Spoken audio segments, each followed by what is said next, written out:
par son impossibilité de la constance et du sérieux, fait qu'il ne devient pas champion, ni de foot, ni de quoi que ce soit. Et d'ailleurs, on voit bien que souvent, c'est la délinquance qui sort les mecs de la promesse d'une carrière. Hein. Il suffit de faire de la sociologie du sport et voir que les mecs arrivent à sport-études, ils sont relativement doués. Malheureusement, la structure familiale n'est pas là. Ils commencent à déconner, et puis finalement, ils sortent de cette possibilité d'aller au bout du chemin du champion.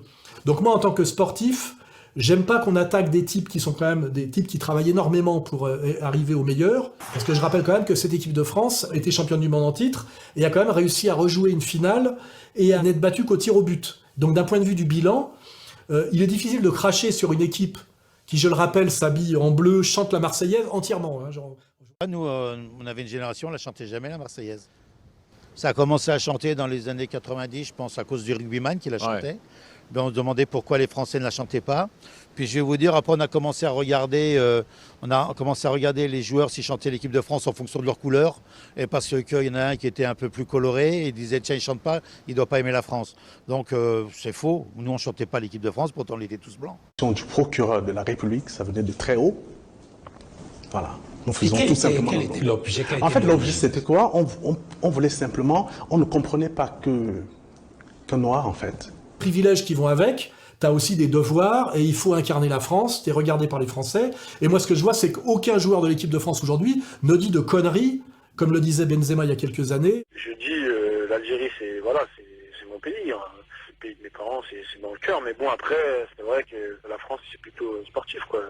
Je joue pour la France, c'est pour le pognon, mais mon équipe de cœur, c'est l'Algérie. Parce que c'était un type qui est très doué pour le football avec ses pieds, mais qui n'avait pas forcément un gros cerveau. Je joue pour la France, c'est pour le pognon, mais mon équipe de cœur, c'est l'Algérie. Il faut bien comprendre. Et qu'il était mal encadré, y compris par son environnement, parce qu'il vient d'une banlieue délinquante, et y compris aussi par la Fédé, qui a compris que maintenant, les mecs devraient être pris en charge au niveau du discours médiatique et de l'image. Et aujourd'hui, c'est quand même, on peut dire que Deschamps a bien fait le boulot.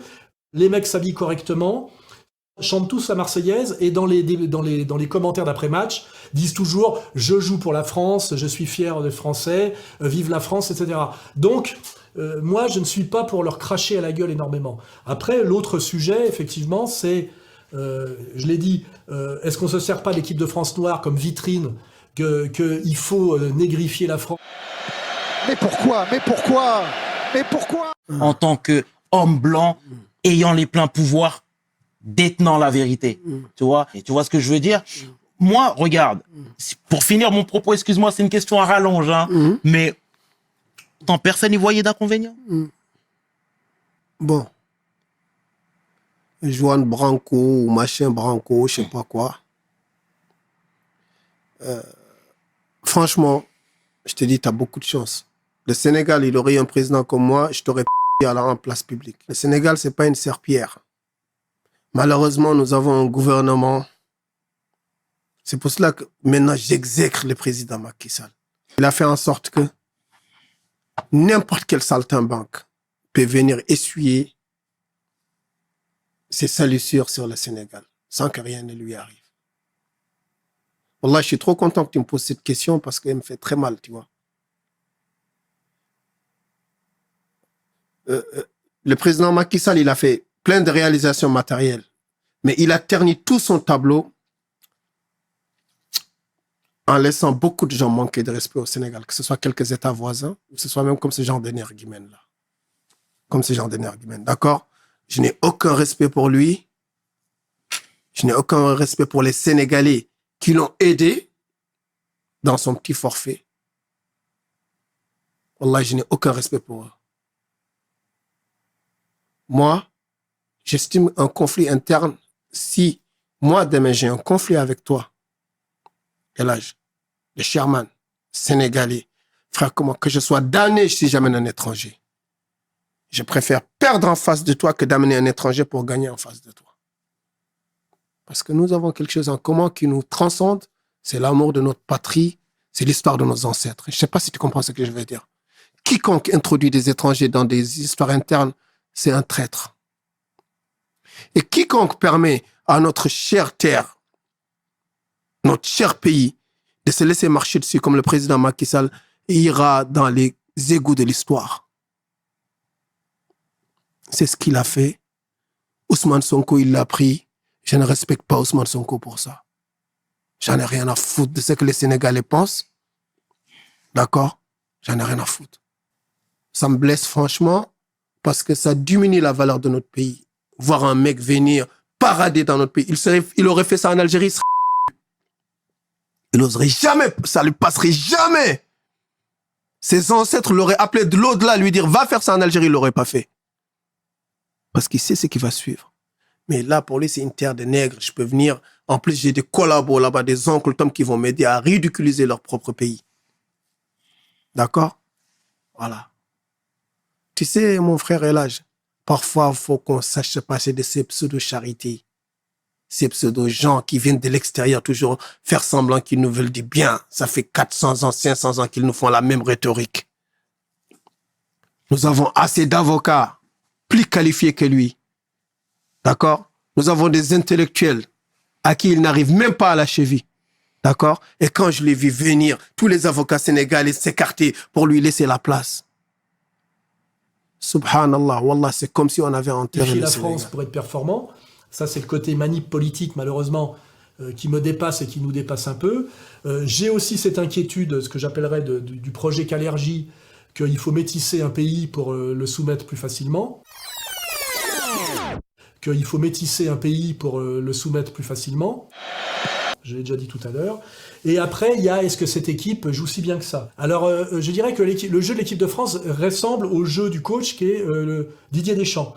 Didier Deschamps, son équipe est comme il l'était lui-même, c'est-à-dire efficace, mais pas très brillant. Hein. Je veux dire, Deschamps, c'était pas Zidane, c'était même pas Cantona. Mais par contre, c'est un mec qui sait bien gérer un collectif et qui a compris d'ailleurs que pour que ça fonctionne bien, il fallait pas qu'il y ait de dissension comme à l'époque de l'ignoble Domenech, qui par lâcheté avait laissé proliférer des groupes antagonistes dans l'équipe, qui à la fin a fait exploser l'équipe et nous a fait rater des années de domination de football. Et je pense que Deschamps, de ce point de vue-là, est un très bon coach. Mais là, on est presque sur de l'humain et du politique, quelque part. Mais c'est très important aussi. Mais par contre, d'un point de vue du jeu, il faut quand même remarquer que l'équipe de France arrive à gagner en étant dominée pendant tout le match par des exploits individuels, et qu'en fait, le jeu français, très éloigné du jeu de la grande équipe du carré magique de Platini, j'ai oublié le nom de l'entraîneur, il s'appelait pas Hidalgo d'ailleurs? Michel Hidalgo. Michel Hidalgo. Il avait développé un très très beau jeu à la française, lié au milieu de terrain qui montait avec une distribution de balles ultra rapide et très virtuose. Et il manquait d'ailleurs à l'époque un vrai buteur, un mec. On avait tendance à rentrer dans les cages de l'ennemi balle au pied. Hein. Mais aujourd'hui, on a un jeu qui est l'inverse, c'est-à-dire un jeu basé sur la puissance de percussion physique et le banc, c'est-à-dire la capacité de faire rentrer des grands gabarits qui courent vite et qui percutent, mais au détriment du jeu collectif où on voit qu'on est dominé. On arrive à dominer l'Australie en termes collectifs, mais on est dominé par le Maroc en termes de jeu, on est dominé par l'Argentine totalement, on est dominé en fait par beaucoup d'équipes en termes de jeu collectif. Et on s'en sort par de la performance individuelle, et puis s'il n'y avait pas Mbappé dans l'équipe, et que c'est quand même déprimant de voir effectivement que dès qu'on est face à une équipe qui joue vite, et qui fait circuler collectivement le ballon rapide, hein, et on court derrière le ballon pratiquement souvent pendant tout le match. Et ça, c'est ce que tous les gens ont remarqué. On gagne en jouant pas très bien. Le foot, c'est aussi de la technique, c'est de l'intelligence, c'est de la discipline. Sur du physique, de la percussion et aussi du banc, voilà. Et c'est pour ça que moi je me dis un peu que à la fois le bilan de Didier Deschamps est très positif, mais qu'à la fois, on aimerait bien voir ce que ça pourrait donner avec, à la tête de l'équipe, quelqu'un qui était un virtuose absolu, qui est d'un point de vue du jeu est l'anti-Deschamps, et qui est Zidane. On aimerait bien voir, quoi. Voilà, moi j'aimerais bien voir.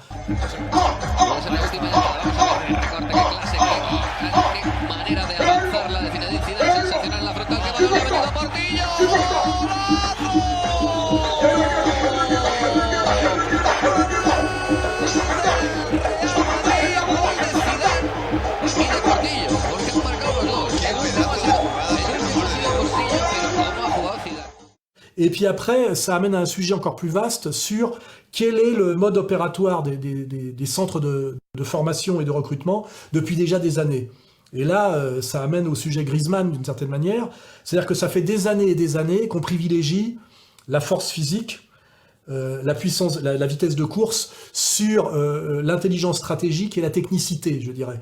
Et ça veut dire, c'est ce qu'avait déjà fait remarquer Sagnol, même s'il s'est fait un peu remonter les bretelles. L'avantage du joueur, je dis...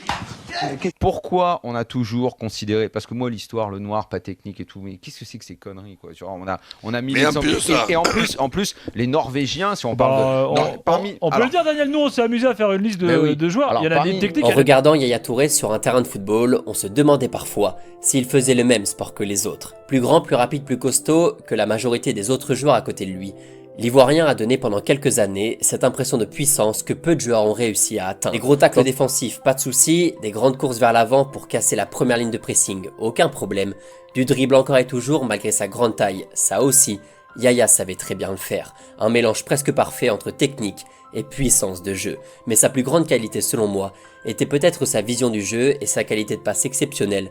Cette capacité à toujours trouver des coéquipiers démarqués devant lui, toujours dans le bon timing. Nasri, Touré, Samir Nasri, City have it won. It's a delightful little ball as well from Touré to actually flick it back in the Frenchman's direction. Du haut de son mètre 88, le maître à jouer des Citizens voyait tout autour de lui et offrait d'excellents ballons à ses partenaires offensifs. Alors vous allez me dire, comment Guardiola a-t-il pu le faire jouer défenseur pendant quelques matchs, comme on en parlait dans l'introduction? Bon, ça on le verra après, mais toujours est-il que le prime de Touré était bel et bien au milieu, là où il pouvait montrer toutes ses qualités de footballeur. L'Ivoirien a apporté une certaine sérénité et son profil, aussi bien capable de jouer en 6 qu'en milieu relayeur qui sait se projeter, a été très utile pour sa nouvelle équipe. City avait besoin d'équilibre pour son projet, ils ont visé parfaitement juste, en allant chercher un joueur qui défend aussi bien qu'il attaque, un joueur qui lit parfaitement les deux parties du terrain, avec en plus ce petit côté spectaculaire.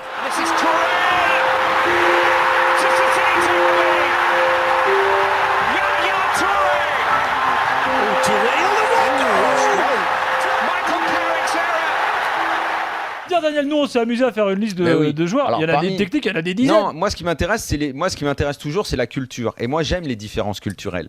Moi ce qui m'intéresse, c'est savoir par exemple pourquoi les Danois donnent plus de joueurs techniques que les Norvégiens, qui donnent plutôt du grand costaud. C'est vrai, leur football a toujours respiré ça. Plutôt le costaud et je vois pas en quoi quand Roland dit physiquement il apporte plus qu'Africain. C'est des conneries. Tu vas me chercher un Norvégien, il va courir pareil, hein, je peux t'assurer. Et physiquement il va être là au contact, le Norvégien aussi. Mais Daniel. Mais non, mais c'est parce que vous vous trompez depuis des années. Toute la formation du foot en France s'est plantée. Je le répète depuis des années. Tu l'as dit. Non, attends, laisse-moi finir. Tu l'as dit, mais c'est pas de ta faute. Tous les rebeux qui tripotaient la balle, c'était des futurs zizous. Parce qu'un blanc pouvait pas tripoter et un petit noir, c'est pas qu'il était pas technique le petit noir, c'est qu'on le prenait pas.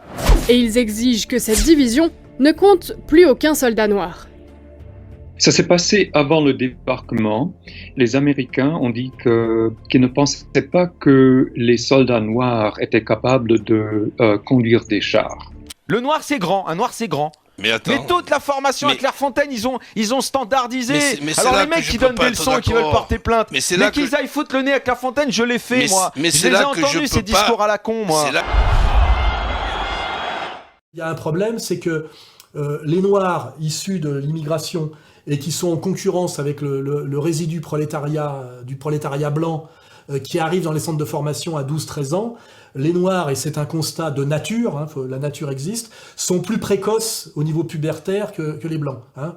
Y a des théories là-dessus, j'y reviendrai pas. Mais la précocité pubertaire, pubertaire plus tardif, ça crée des personnalités différentes et même des civilisations un peu différentes et des aptitudes selon les domaines un peu différents. En tout cas, quoi qu'il en soit, aujourd'hui et depuis des années, dans les centres de formation, on privilégie les jeunes noirs parce qu'ils sont physiquement plus précoces et que quand vous prenez des jeunes que vous allez choisir à 12-13 ans, le blanc en moyenne, ayant une puberté plus tardive et plus chétif, et même s'il est un peu technique, il se fait balayer par la puissance de percussion du jeune noir. Or, en ayant cette politique systématique depuis des années, en ne donnant pas le temps aux jeunes de grandir, on s'interdit des figures comme Griezmann, c'est-à-dire des blancs physiquement plus chétifs, mais plus stratèges et plus aptes à distribuer le ballon, au lieu d'aller percuter en courant sur les ailes et en balançant des ballons en cloche, qu'il faudra d'ailleurs que notre buteur numéro 1 se débrouille pour reprendre d'une manière ou d'une autre, c'est Giroud, quoi. Des types qui sont obligés d'avoir une vision collective, de distribuer rapidement le ballon et de créer du jeu, je dirais, à la Platini ou à la hollandaise, ce qu'on a envie de voir, du beau jeu. Voilà. Et ça, je pense que c'est un vrai problème de remise en cause de la stratégie systématique des centres de formation, car je rappelle que si Griezmann a pu arriver dans l'équipe de France et produire justement ce type de jeu qu'il était le seul à produire pratiquement dans l'équipe de France pendant le mondial, c'est-à-dire c'était lui quelque part le numéro 10 en fait d'une certaine manière, si Griezmann a pu être là pour le faire, c'est parce qu'il est passé par les centres de formation espagnols qui eux privilégient la technicité et l'intelligence stratégique, c'est-à-dire la vitesse de réaction du cerveau à la vitesse de déplacement des pieds. Voilà, hein. Même si aujourd'hui les Espagnols sont arrivés au bout de cette logique, puisqu'en fait ils jouent très vite mais à plat, et il leur manque justement l'inverse, de la puissance de pénétration, c'est-à-dire axiale. Hein. C'est-à-dire qu'il faudrait mettre quelques Noirs dans l'équipe d'Espagne, quelques Français dans l'équipe d'Espagne et quelques Espagnols dans l'équipe de France pour faire la meilleure équipe qui demande et de l'intelligence de distribution de ballons stratégique rapide et en même temps, effectivement, de la puissance de percussion. Il faut les deux. Hein. Et d'ailleurs, les deux additionnés, ça donne un magnifique une 2 qui passe par le milieu. Hein.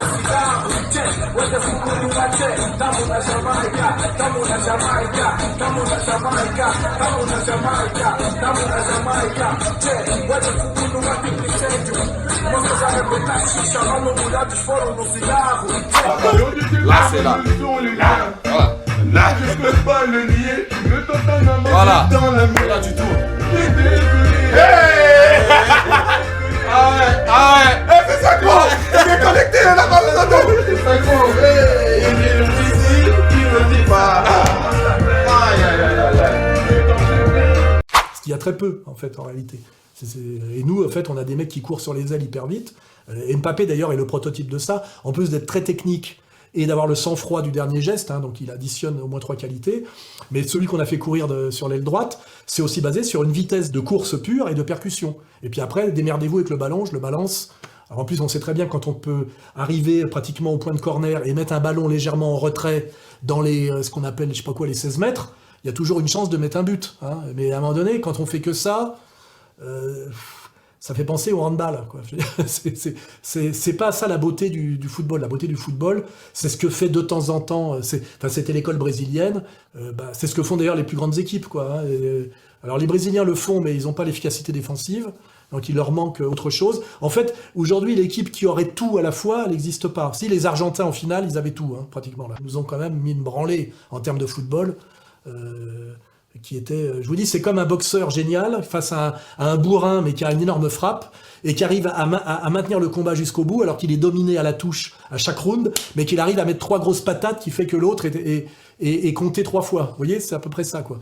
Mais ça s'appelle un bourrin, quoi. Voilà, on a quand même un football globalement de bourrin, avec un diamant qui s'appelle Mbappé.